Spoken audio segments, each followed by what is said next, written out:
Games Plus Arcade tersedia hanya di RCTI Plus Super App. Mainkan sekarang.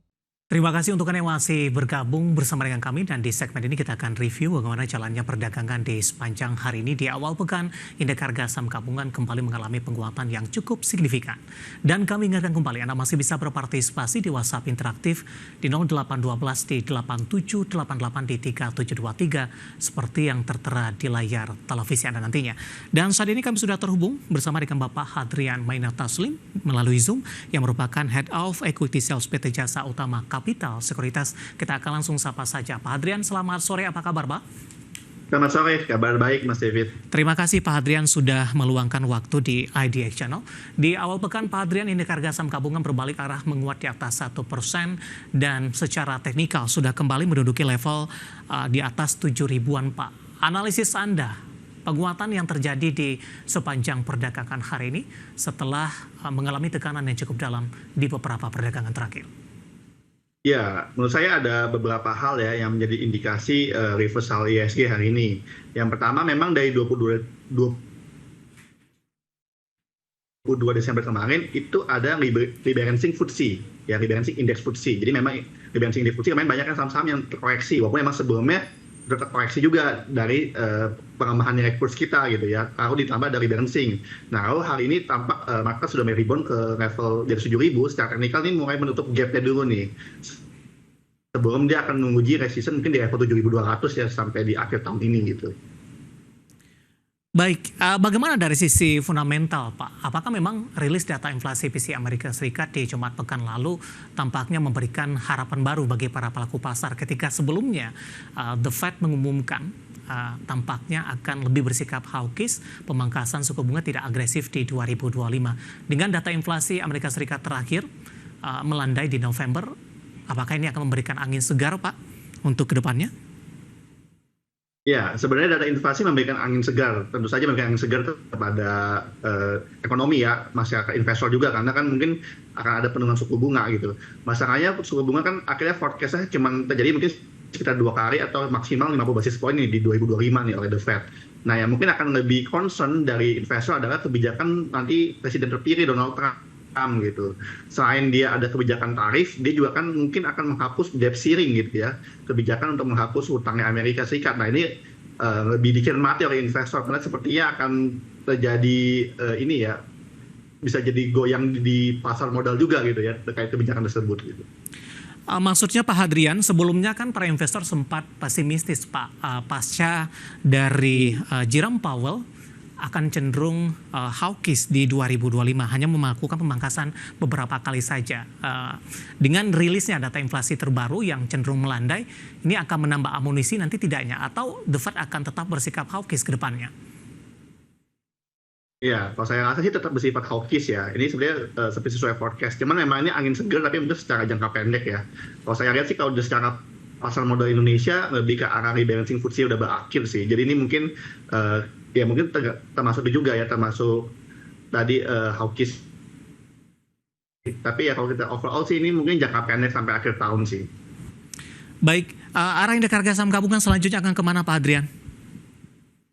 Ya, ini kalau secara teknikal sih dia lagi nutup gap, kemungkinan besar akan menguji resistance di level 7.200 ya, dengan support jadi support 7.000 lagi. Jadi 7.000 kembali jadi support psikologis gitu. Dengan menyisakan beberapa hari perdagangan ke depan, adanya libur nasional, Natal dan Tahun Baru, bagaimana Anda melihat peluang Santa Claus Rally ataupun juga window dressing di Desember tahun ini? Iya, saya rasa Santa Claus Rally dan window dressing hingga beberapa hari ini ya. Kemungkinan besar terjadi tapi sangat minim ya kalau saya lihat ya. Kemungkinan besar di sektor perbankan itu pun relatif minim. Mungkin IHSG cuma ditutup di level 7.100 sampai 7.200 nih perkiraan kita di akhir tahun ini. Oke, perkiraan tersebut direvisi tidak Pak dari target sebelumnya? Jauh Pak. Sebelumnya sebelum masa November kita cukup optimistik bisa ke level 7.800 atau sampai di 8.000 ya. Tapi ternyata menjelang akhir tahun kita revisi cukup banyak gitu ya ke level 7.100 sampai 7.200 aja di akhir tahun. Baik, target sampai dengan awal tahun Pak, paling tidak memasukkan indikator dari January Effect nantinya. Ya, setelah January Effect, perkiraan saya IHSG tetap akan jadi optimis bakal kembali ke level 7.300 sampai 7.500. Karena kita lihat nanti banyak proyek-proyek IPO jumbo juga yang akan masuk di Januari. Terhitung dari 8 emiten nih yang cukup antri dengan beberapa market cap besar seperti CBDK, Ratu, dan segala macam. Jadi optimis IHSG bisa terus terangkat di Januari sih. Baik, dari sisi rotasi pergerakan sektoral perbankan big cap, kalau kita lihat dari sisi sahamnya, tampaknya menjadi penopang utama indeks harga saham gabungan hari ini, terutama dari BBRI yang mengalami kenaikan di atas 3% ini. Pak Hadrian, bagaimana Anda melihat secara teknikal posisi dari saham-saham perbankan big cap di tengah penguatan di awal pekan ini? Ya, kalau BBRI sebenarnya memang ini banyak ya, BBRI, Mandiri itu udah masuk ke zona support cukup kuat dia ya. Kayak BBRI ini support di all time low-nya 2024 sebenarnya di 4090. Jadi ini udah masuk area support kuat gitu. Nah, kalau saya di BBRI juga dan Mandiri juga sama ya, ada pola seperti itu. Padahal secara fundamental mereka juga masih perform ya, terutama BBRI ini ada berita perform seperti BCA juga ya. Iya, tadi juga kita sampaikan juga BBCA tadi Pak. Ya 50 triliun gitu ya Iya. Jadi sudah secara fundamental mereka masih perform gitu. Secara teknikal ini mereka lagi di batas support kuatnya. Jadi saya rasa ini memang saatnya mereka untuk rebound ya.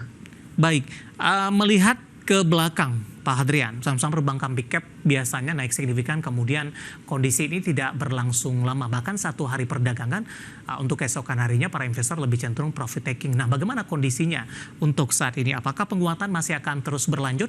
Kita langsung saja ke BBRI Pak, secara teknikal arahnya akan kemana? Sebenarnya ada penguatan ya, spekulasi beli ya secara signal teknikal lebih ke resisten di 4.200 sampai 4.400 nih untuk resistennya ya, dengan supportnya di 4.090 sampai 4.000. Nah, ini memang sebenarnya BBRI dari semua banking dia doang yang secara net sell foreign itu masih cukup deras ya. Iya. Mungkin BBRI bisa dibilang akan punya potensi ketika net foreign sell ini mulai mengandai. Kalau kita tercatat dari sepanjang Desember November ini selalu net sell foreign ya tercatat gitu. Jadi BBRI butuh indikasi nanti dari aliran info lah ya. Kita lihat kalau dari info udah mulai masuk, teknikal mulai rebound, mungkin itu adalah area timing yang pas untuk investor mulai kembali masuk ya. Di luar support dan resisten, entry di level berapa untuk BBRI? BBRI sekarang sebenarnya saya lebih sarankan entry bertahap ya. Jadi bisa pakai multiple entry strategis ya. Yang pertama sih mungkin di MA10 ini di area 4.200 boleh entry sedikit dulu gitu ya. Nanti ketika ada foreign inflow, lalu dia break MA20 di level 4.250 baru mungkin tambah barang lagi. Baik, dengan target price tadi berapa Pak sampai akhir tahun? Ini sih mungkin sekitar 4.260 sampai 4.400 sih. Range kira-kira di situ ke BBRI. Baik, dari BBRI kita bergeser ke perbankan big cap lainnya, Pak Hadrian. Kita ke BBCA mungkin terlebih dahulu Pak. Di antara perbankan big cap, BBCA yang memiliki daya tahan paling tangguh jika dibandingkan dengan perbankan big cap lainnya. Hari ini sempat ke 98, namun posisi penguatan lebih ke arah terbatas dan kembali ke 9.700-an. Analisis Anda untuk BBCA, arah support dan resisten dan rekomendasinya sampai dengan akhir tahun? Ya, BBCA situasi beli atau hold ya yang masih punya dengan resisten sekitar di 10.000 ya, di area MA 10, 20, 200 nih berkumpul di area tersebut ya, di level 10.000 ya. Dengan support bisa dibatasi di 9.550 nih, level terendah 3 hari terakhir ini. Iya. Jadi untuk BBCA bisa dia paling cukup kuat lah ya dibanding Bank BUMN. Ada peluang ke 10 ribuan tidak Pak sampai akhir tahun untuk BBCA? Saya rasa ada ya, karena nggak terlalu jauh, cuma selisih 2% ya. Jadi BBCA ada sisa waktu 3 hari kerja, cukup berpotensi untuk menuju level 10.000. Oke, baik. Sementara secara keseluruhan di antara beberapa perbankan big cap, mana yang paling Anda rekomendasikan Pak? Apakah BBRI, BBCA, atau ada perbankan big cap lainnya? Ya, kalau sebenarnya ada dua lah saya bilang. Kalau Anda mau agak defensif, saya pilih BBCA. Ya. Anda paling kuat ya. Kalau mau agak agresif bisa ambil BBRI atau Mandiri karena itu biasanya lebih lincah.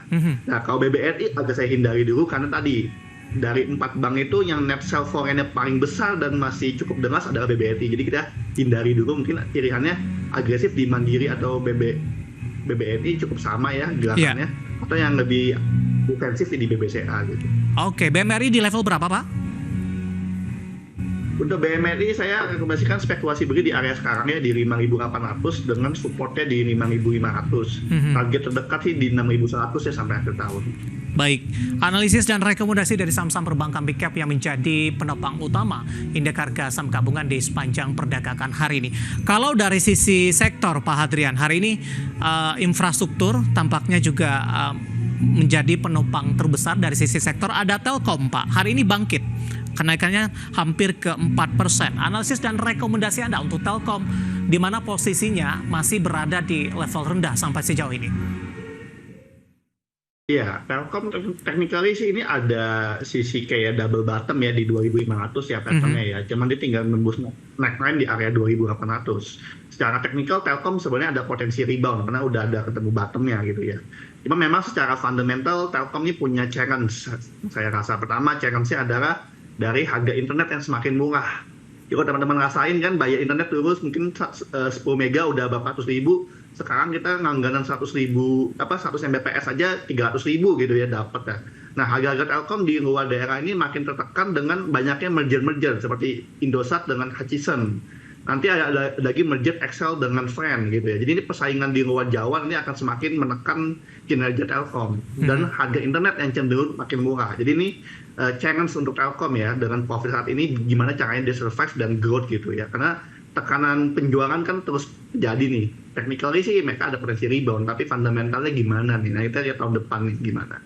Dari sisi pola, tekanan terhadap Telkom sudah cukup signifikan ini Pak. Dari 4.700-an menyentuh ke level terendah paling tidak dalam beberapa tahun terakhir.